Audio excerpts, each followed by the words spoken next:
Bismillahirrahmanirrahim. Allahumma salli ala sayyidina Muhammad wa ala ali sayyidina Muhammad. Assalamualaikum warahmatullahi wabarakatuh.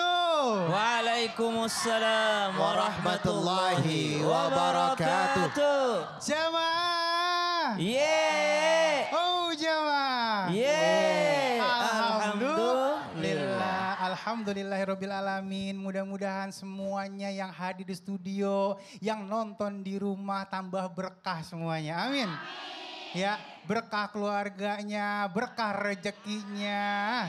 Dan mudah-mudahan hari ini banyak ilmu lagi yang kita dapetin dari guru-guru kita yang dimuliakan Allah Subhanahu wa taala sehingga akhirnya jadi bekal kita buat dunia akhirat. Tepuk tangan dulu. Semangat banget aminnya ini. Baik, ada Ustadz Maulana, Masya Allah guru sehat. Alhamdulillah. Tinggal berapa hari lagi guru? Apa tuh? Menuju Ramadan? Kalau hari tanggal berapa? 10 hari lagi ya? Enggak dong. Oh. Hari tanggal berapa? Sekarang tanggal masuknya 19. 19. Iya. Berarti tinggal 9 hari. 9 hari lagi mudah-mudahan Allah sampaikan semua umur kita ya. Sehingga akhirnya bisa merasakan Ramadan, nikmatnya Ramadan. Ada Ustadz Syam. Sehat. Sehat Alhamdulillah. Ya. Baik, ada Habib Usman bin Yahya. Masya Allah. Masya Allah. Tadi Habib begitu masuk langsung subhanallah. Pas saya datang diteriakin. Diteriakin apa guru? Saya datang diteriakin. Oh. Habib Usman. Masya Allah. Baik, ada 2 majelis talim yang sudah hadir. Yang di atas dulu. Dari majelis talim mana ini?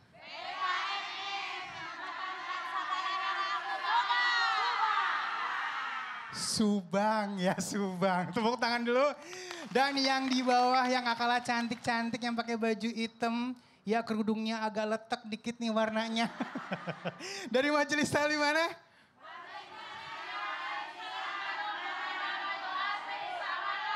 Garut ya, tepuk tangan dulu Masya Allah, Masya Allah ya. Mudah-mudahan hari ini penuh dengan keberkahan ilmu. Amin ya rabbal alamin. Baik, ini sebelum kita masuk ke dalam tema kita mau lihat dulu nih ya. Ada cuplikan aksi Indonesia gelap. Kenapa gelap nih ya? Di Surabaya warnai kericuan. Oh ada aksinya, kita lihat dulu yuk. Aksi bakar keranda bertuliskan Indonesia gelap dan ban bekas mewarnai aksi yang digelar di depan gedung DPRD Jawa Timur. Masa dari berbagai perguruan tinggi di Surabaya dan juga sekitarnya ini menyoroti kebijakan Presiden Prabowo Subianto yang telah dinilai mereka tidak berpihak kepada rakyat. Sempat terjadi kericuan saat pihak kepolisian akan memadamkan api yang dinyalakan oleh mahasiswa.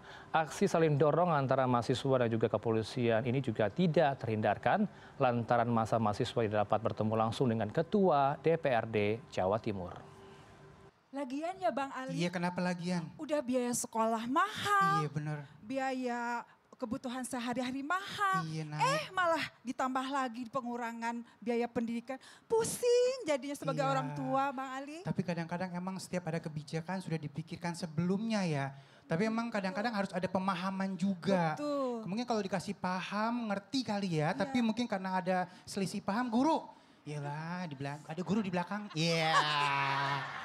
Ustadz, Masya Allah kaget Ustadz. Namanya siapa? Nama saya Irma Herlina. Ya. Saya dari BKMM Kecamatan Sagalaherang, Kabupaten Subang. Subang. Nah, baik gini aja kita dengerin guru aja ya. Kira-kira bagaimana untuk menyikapi ini solusinya Iya, ya. betul. Silakan Umi, Terima kasih, silakan Ustadz. guru. Terima kasih Bang Ali. Izin Habib Usman yang terima kasih obatnya tadi. Supaya suara saya keluar. Dari Jepang. Masya Allah. Akhirnya saya bisa bahasa Jepang.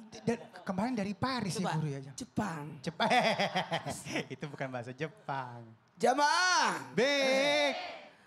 Bagaimana lapang dada menerima keputusan yang kadang tidak sesuai dengan harapan. Bagusnya memang begitu. Ketika ada sesuatu yang menurut kita tidak pantas. Tapi itu hasil keputusan. Maaf ya. Hasil keputusan. Pemilu. Keputusan sesuatu orang banyak. Tapi hasil dari musyawarah. Tapi kita dari golongan yang terkalahkan. Ya sudah. Maka yang dijawab adalah lapang dada menerima keputusan. Dengan cara apa? Dengan penuh tanggung jawab. Ulangi Bu, dengan apa Bu? penuh tanggung jawab. Udah, sudah, tidak usah banyak komen. Udah, pasti betul tadi kata Bang Ali, itu sudah dipikirkan jauh-jauh sebelumnya. Dan mohon maaf, kalaupun ada tersentuh terbentur atau mungkin kebijakan itu menyalahi, maka akan kena juga. Insya Allah akan dirundingkan lagi. Makanya 8 dada dengan penuh tanggung jawab. Tapi 8 dadanya juga harus ridho menerima. Udah, jangan sampai atas aksi kita justru menimbulkan masalah berikutnya. Ya, makanya jalankanlah sesuai amanah yang sudah ditetapkan. Itu aja. Masya Allah, mudah-mudahan jadi prasangka baik, jadi baik semuanya. Ya, semua kan jadi baik. Udahlah, ya namanya setidak semua yang kita inginkan sesuai harapan. Apalagi tema kita hari ini tentang apa sih? Tentang batin. Tentang batin. Iya. Ayo, Langsung masuk tema ya guru ya. Tepuk tangan dulu yuk. Jamaah. Oh jamaah. Alhamdulillah. Di sini siapa yang pernah batinnya disakitin? Nunjuk. Ah, ini nggak pernah sakit batinnya? Atau emang nggak ada perasaannya emang nih? Yang di sebelah kiri. Batinnya siapa yang pernah disakitin? Kalau disakitin batinnya ikhlas apa enggak? Saya mah enggak. Kalau ditanya ikhlas, biarkan waktu yang menjawab. Ya. Baik, ini kita ngomongin masalah batin dan ternyata obatnya sakit batin ini kalau misalnya batin disakitin ternyata ikhlas. Tapi bukan hal yang mudah. Untuk itu kita angkat tema kita nih ya. Obat luka batin adalah ikhlas, tapi berat ya Allah. Ya Allah, tepuk tangan dulu yuk. Nah, ini kita mau nonton lagi nih, ada cuplikan nih ketika ibu selalu membandingkan nih, jangan sampai begini nih ya. Membandingkan sama anak teman, bagus teman, biasa sama kakak adik juga dibandingin tuh gak boleh. Kita lihat dulu yuk. Iya nih kalau begini nih bukan dimotivasi malah dibanding-bandingi ya Habib, Masya Allah ya. Ini secara tidak langsung akhirnya membuat batin si anak mungkin merasa tersakiti, bukan termotivasi. Nah ini kalau misalnya udah seperti ini kira-kira gimana nih ya Bib? Sehingga akhirnya nih anak nggak drop atau batinnya nggak terluka. Kita sebagai orang tua harus seperti apa? Silakan ya Habib. Ya akhir, Habibi Ali, Ustadz Maulana, Ustadz Syam. Assalamualaikum warahmatullahi wabarakatuh. Alhamdulillahi rabbil alamin. Wassalatu wassalamu ala sayyidina wa nabiyina maulana Muhammadin wa ala alihi wa sahbihi ajmain amma ba'du.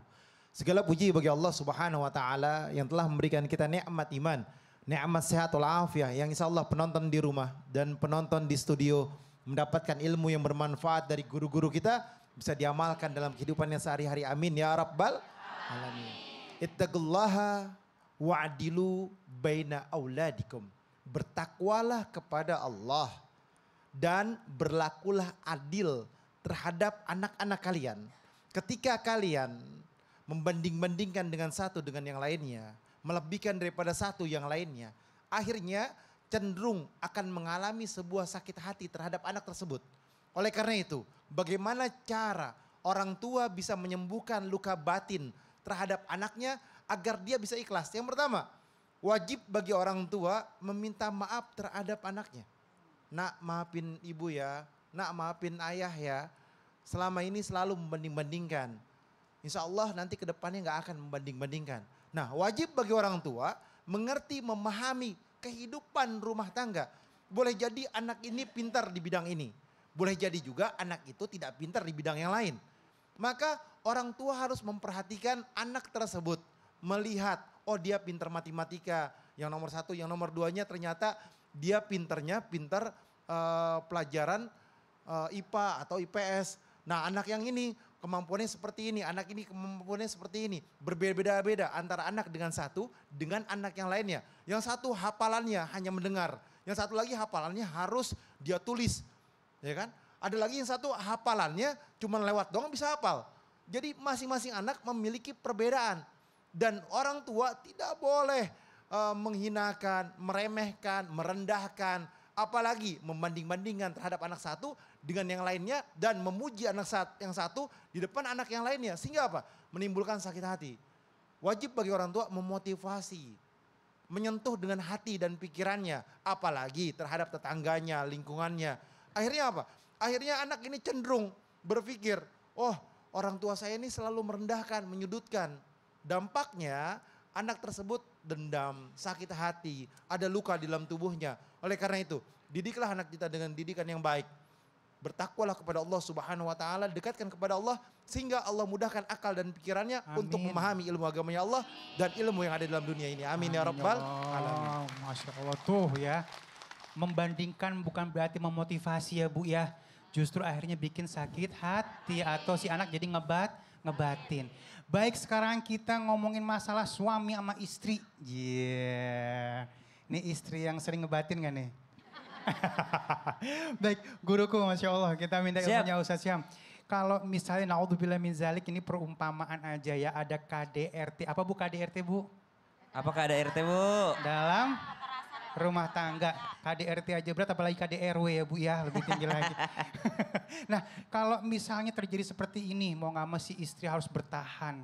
Mungkin ya ada suatu hal yang lainnya, terus ngebatin gitu kan ya. Nah, kalau misal udah trauma nih, gimana caranya? Apakah harus ikhlas aja atau harus ada hal yang bisa disikapi? Silakan Guru. Baik, bismillahirrahmanirrahim. Sampai guru kami Ustaz Maulana Habib Utsman, Bang Ali serta guru-guru kami lakukan Allah Subhanahu wa taala.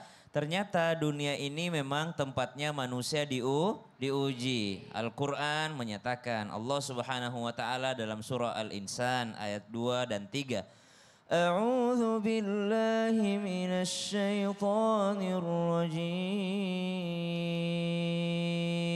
Allah. Inna khalaqnal insana min nutfatin amsyajin nabtalih. Allah. Faja'alnahu sami'an basira. Sungguh kami telah menciptakan manusia, kata Allah Subhanahu wa taala, dari nutfah, dari setetes air, kemudian tidak mampu apa-apa. Lalu kamilah yang menjadikan mereka manusia itu mampu mendengar, mampu melihat, dikasih kelebihan sama Allah. Setelah dikasih kelebihan sama Allah Subhanahu wa taala, maka kelebihan itu juga akan diuji sama Allah Subhanahu wa taala. Siapa yang wajib sholat Bu? Yang wajib sholat? Mereka yang sudah mukallaf atau akil balik. Yang tidak mukallaf mah enggak diuji dengan sholat. Yang tidak akil balik mah enggak diuji dengan puasa. Siapa yang diuji ini? Mereka yang sudah dikasih kemampuan sama Allah Subhanahu wa taala. Siapa yang diuji dengan suaminya? Yang sudah menikah. Siapa yang diuji dengan istrinya? Ya seorang suami. Siapa yang diuji dengan orang tuanya? Ya seorang anak. Orang tua diuji dengan anaknya. Itu semua ujian yang akan ada terus di dunia ini, tidak akan pernah hilang. Sampai kapan? Sampai berjumpa dengan Allah Subhanahu wa taala. Maka lanjutan ayatnya apa yang mengatakan? Inna hadainahu sabil. هديناه السبيل إما شاكرا وإما كفورا. Dua doang pilihannya kalau diuji itu, mau syukur atau kufur. Imma syakira wa imma kafura. Dikasih nikmat sama Allah, mau disyukuri ataukah dikufuri. Bukankah betapa banyak, nah kata Nabi SAW, perempuan yang masuk ke dalam nerakanya Allah disebabkan karena kufurnya. Berarti kalau ada sesuatu yang terjadi, trauma, bagaimana caranya bisa ikhlas? Yang pertama timbulkan rasa syukur dulu. Kalau tidak bisa bersyukur maka susah juga ikhlasnya. Lihat kebaikannya, pandang kebaikannya. Tapi kalau memang KDRT-nya sudah bahaya, mengancam nyawa, melukai, tiap hari kayaknya disiksa terus. Subhanallah, silahkan pilih jalan keluar yang lainnya. Masya Allah, terima kasih Guru. Sama-sama Bang Ali. Tepuk tangan dulu yuk, Masya Allah. Dapat ilmu banyak nih hari ini ya. Baik, kita akan lebih dapat ilmu lagi. Jangan kemana-mana, tetap bersama kami di Islam Itu Indah. Jamaah, alhamdulillah.